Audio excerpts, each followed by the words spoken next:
This is section 6.1 of Math 1040, and the title of this section is Discrete Random Variables.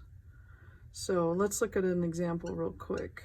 Let's suppose that you wanted to find the number of heads in two flips of a coin. So we've got a coin, so I don't really have a coin on me, but I can use, let's pretend this is a coin, okay? And heads is where you see the letter and tails is where you don't, okay?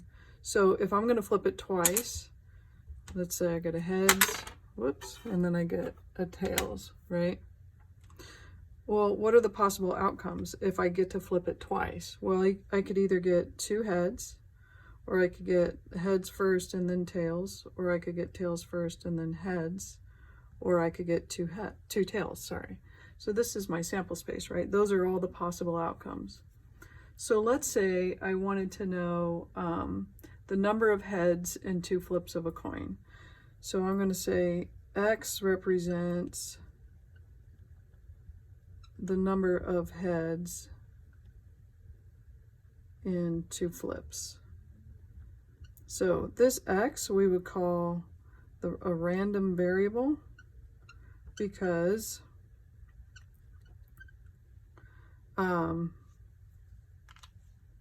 it can be, different things depending on what the situation is, right? So it's not always a fixed number, it's not a constant. In this particular case, it can have several different outcomes. So a random variable is a numerical measure of the outcome of a probability experiment. Its value is determined by chance. Okay, so let's do a probability distribution. Let's say that we used a little x to represent the possibilities. Well, in my two flips, I could have no heads, like I did there, right?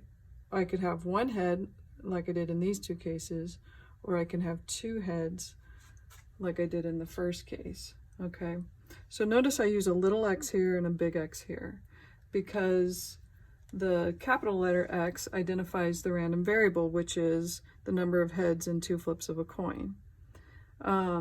Whereas a little x lists all the possibilities of those number of heads. So I know this sounds a little bit confusing, this issue of the random variable, but think of the random variable as being the overall question, the major topic. And then you go, well, there are different possibilities to answer that question. Okay, so this is what we call discrete, because we can count. There's either 0, 1, or 2, as opposed to continuous, where it would be like a measurement. Like if I was looking at, the heights of kids age 1, right? It could be anywhere from something to something. It wouldn't just be nice whole numbers for their heights. So at the beginning of the homework, they're going to have you distinguish a couple of examples between discrete and continuous. And of course, we learned that way back at the beginning, right? Discrete is countable, continuous is measurable, so it can be all kinds of numbers like 0.5, 0.78, whatever, right? There can be numbers in between 0 and 1, in between 1 and 2. But discrete is always going to be integers or whole numbers. Anyway, so what we're going to do is we're going to set up this distribution. So what is the probability of getting X? Well, the probability of getting 0 heads would be just this one out of the 4 possibilities, right? So that's 0.25. The probability of getting 1 heads, well, I got 1 heads here as well as there. So 2 different ways I could get 1 heads. So that's 50% chance, because that's 2 out of the 4 total. And then the probability of getting 2 heads is just 0.25. Okay, so what we've just done is we've created a discrete probability distribution. Oh, and by the way, this whole section is all going to have discrete distributions, okay, discrete random variables. So they first ask you to distinguish between discrete and continuous, but then once they get into the actual questions, all the questions are discrete. We're actually not going to do the section in this chapter that deals with the continuous distributions. We're going to do discrete, and then in 6.2 we're going to do binomial. Okay, so I have this discrete probability distribution, which should look pretty similar, right? We've done this before where we did relative frequency or probability or whatever. Well, what has to happen for it to be a discrete probability distribution? Two things have to happen. One is that the sum of all the probabilities have to equal 1. So the symbology may be new. This means the sum. This is a Greek letter meaning summation, okay? And this is of the column probability of x. So the sum, if I add all these up, it has to equal 1 in order for it to be a discrete probability distribution. And this is in your notes. So this is a discrete, because these are countable, probability distribution. And it needs to satisfy two things. The probabilities need to add up to 1, and no individual probability can be less than 0 or greater than 1. So 0 to 1 inclusive, and this is how we write it mathematically. So the probability is squeezed in between 0 and 1, and it could equal 0, it could equal 1, or be somewhere in the middle in order for it to be a discrete probability distribution. Okay, so what are they going to ask us about this?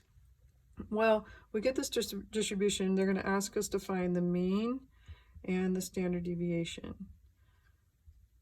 And you could see the formulas in your formula sheet, but basically if you were going to find the mean by hand, you would end up having to multiply each x by its probability and then add all those answers together and you would get the mean. For the standard deviation, it's a little more complicated, so my recommendation is that you use StatCrunch. So the way you do this with StatCrunch is you would do, let's see, stat, and then calculators. So this is a new tool. We have not used calculators before. And then you're going to go all the way down to the bottom and choose custom. It's going to prompt you for this column and then this column, and then you're going to hit compute, and it will show you the graph of this as well as the mean and the standard deviation. Okay, so the mean, let's look at a different example because they can also use the word expected value, which implies mean. In other words, we calculate these the same way. We would still have this discrete probability distribution, and we would still plug it into StatCrunch this way, or you could do it by hand by multiplying each row and then adding up all of your results, okay? But let's talk about something like an example of this so it gives a little bit of meaning. So let's say that you wanted to play a game at the fair, and let's say that it costs $1 to play the game, okay? And you will win $10 if, let's say the game is throwing a dart at a balloon. So if you pop the balloon, you get $10, okay? So if you miss, you don't get anything, but it cost you $1. So what we could do is ask the question of, well, what is my expected value? In other words, what would I expect to get in the long run as my total profit or loss by playing this game, okay? So let's say that the odds of, or the probability of popping a balloon is only 10%. And the probability of missing it is 90%. So we're going to set up a distribution. So what's my possibility? Well, I pay $1, so that's minus $1 is what I pay, right? And chances are 90%, the probability of getting that result of losing $1 is 90%, right? Because 90% of the time I'm going to miss, which means I lost $1. But I will win $10 10% of the time. Okay, so you could then plug this into StatCrunch by doing Stat Calculators Custom and then selecting this column and that column, hit compute, and it will give you the mean, which is the same thing as your expected value. Or what you could do is you could do it by hand. So -1 times 0.9 is -0.9, and then 10 times 0.1 is 1, right? Is that true? Yeah, I think so. So I add these together and I get -0.8, no, $1 minus 0.9 is 0.1, 10 cents, right? So overall, I'm expected to gain 10 cents if I do this again and again and again. So let me just double check my math to make sure that this all works out. So why would we want to know this? Well, if I know that I would expect over the long run to be up 10 cents, you know, if I played this 100 times, then I'm going to expect each time to, you know, on average be up 10 cents because this is kind of an average. Well, then that's a game worth playing, right? Typically, what the house will do, what the carnival will do, is they'll adjust this so that they're going to always end up with an average profit for themselves, and that you're going to typically, over the long run, you're going to lose.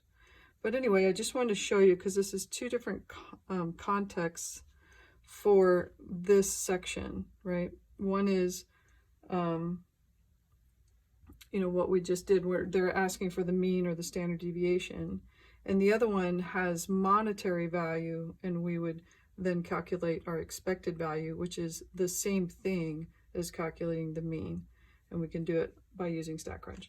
So anyways, I hope that wasn't too confusing, and I'll talk to you later.